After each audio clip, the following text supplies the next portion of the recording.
Hi guys, it's Dylan from Bijou Diamond Jewellery in London with another watch review, and today we're taking a look at the Audemars Piguet Royal Oak, specifically the 41mm, which is reference 15400 ST, and we're looking at the blue dial, which is a boutique exclusive.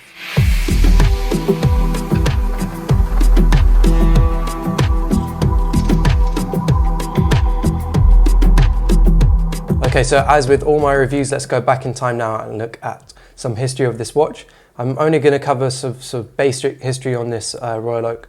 I have another video that I'll mention at the end that is much more in depth of the history on the Royal Oak. So going back in time now to the 1970s, where quartz became really popular. So around 1969, early 70s, quartz was released, and quartz movements was basically a battery-powered movement. It was far more accurate than mechanical movements. It also required a lot less maintenance. It was a lot less delicate. So that had a really bad effect on the Swiss watch industry. Prices or sales in general in the Swiss watch industry dramatically dropped and decreased. There was nowhere near as much interest in the Swiss watch industry after the quartz boom. And so that meant that a lot of brands went out of business, and a lot of brands almost went out of business. One of those brands is Audemars Piguet. So they knew they had to do something really special to bring people back to mechanical watches and make them realize the value and understand the value in a mechanical watch over a quartz watch. And what separates the two of them, that it's not just quartz versus mechanical, they're completely two different leagues. So Audemars Piguet, they knew they had to create something really special, something that the industry didn't have at that time. They wanted to design a watch that was perfect for any occasion and could be basically your only watch. And they ended up designing a watch made from steel. So it was a steel sports watch, but it wasn't like any other sports watch at that time. All sports watches were kind of finished to a very basic level. So the Daytona, the Submariner from Rolex, all brushed and polished finishing, but very, very simple.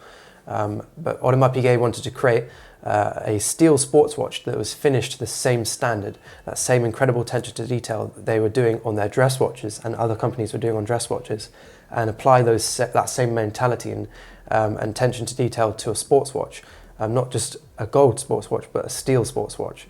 No one had ever done that before. Steel is incredibly hard metal, very high hardness rating, and that means that it's very difficult to polish and brush and put different accents into steel versus gold, which is much more malleable. It's much easier to machine. So when they released the watch, it wasn't really understood. People didn't find it people didn't really react so well to it at the beginning. It was also an incredibly expensive watch in relation to other sports watches at the time. So Audemars Piguet didn't have very much success with the watch in the first year, but after about the first year, after the first few thousand watches were sold, it became incredibly popular, and people really understood what the appeal of that watch was and what made that special. And since then, it's become an incredibly important part of the history of watches, and it still remains an incredibly important watch in the industry now.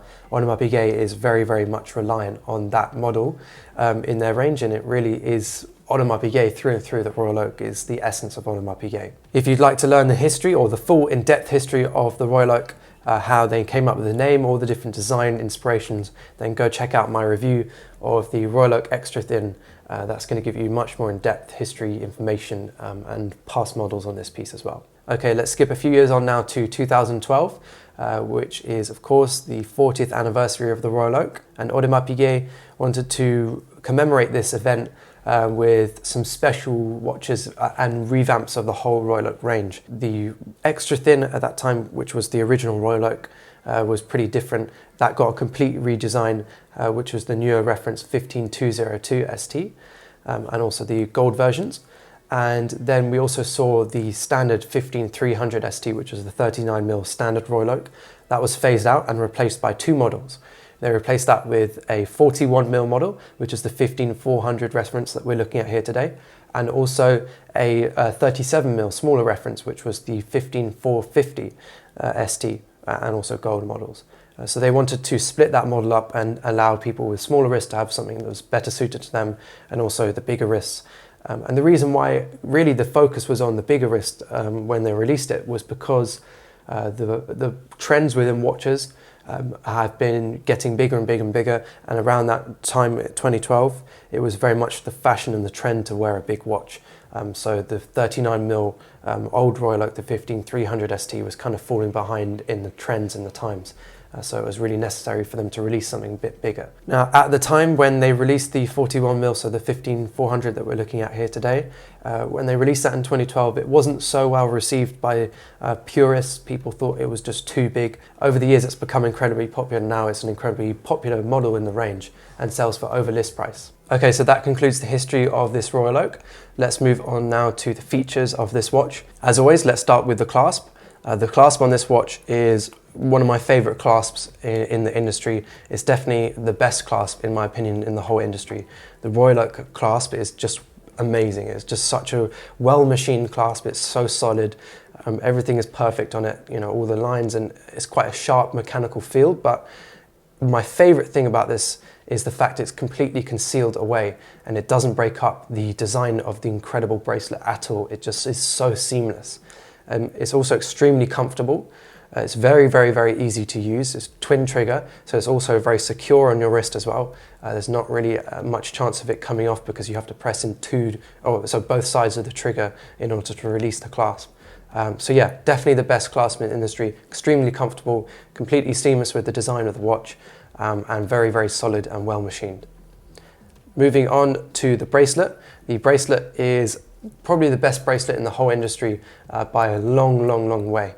The Royal Oak bracelet is really what made this watch famous when it was released in 1972. What makes it so special is because it's made up of so many different flat surfaces and all brushed as well. Those flat surfaces really shine off the light and shimmer the light in a very similar way that a diamond does with its facets. You kind of get a sheen of light off each link as it shines back at you, and then within the middle of each link you've got these mini plots which connect the links, and that adds even more scintillation and sparkle to the bracelet. The bracelet is completely brushed finished, and then it has these beautiful beveled edges that are polished, so there's incredible attention to detail on this bracelet. It's much more than just a bracelet on a watch in steel. It is truly a work of art. And the fact they've managed to do this in steel is even more impressive, because to create all those incredible edges and finishes is incredibly difficult to do in steel. The bracelet has a slight taper to it.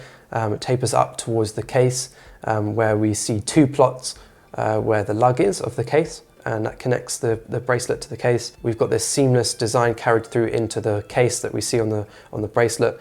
We've got that same polished bevel edge. The bracelet is also extremely comfortable as well.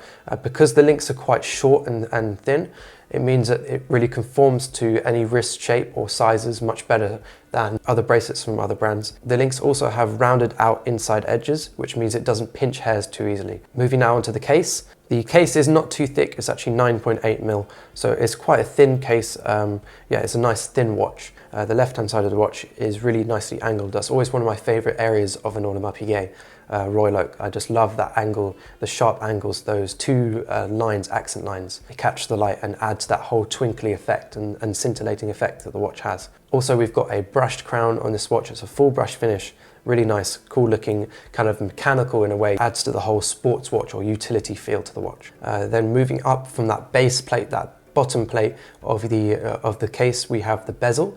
It's kind of all exposed separate parts of the case. I really like that about this watch. We have brushed effect around the edge of the bezel, and moving up from there we have polished accents. This bezel is obviously an octagonal bezel, which comes from the 8 ships that made up the Royal Oak naval ships. So the octagonal bezel also relates to a diving helmet and a ship porthole as well. On the top of the bezel we have a brushed finish and then 8 screws, hexagonal screws made from 18 karat white gold, all polished. I love this polished accent around the bezel. I think that really adds like a dressy effect to the whole watch. If it wasn't for that bezel, the whole watch pretty much would be in a brushed finish.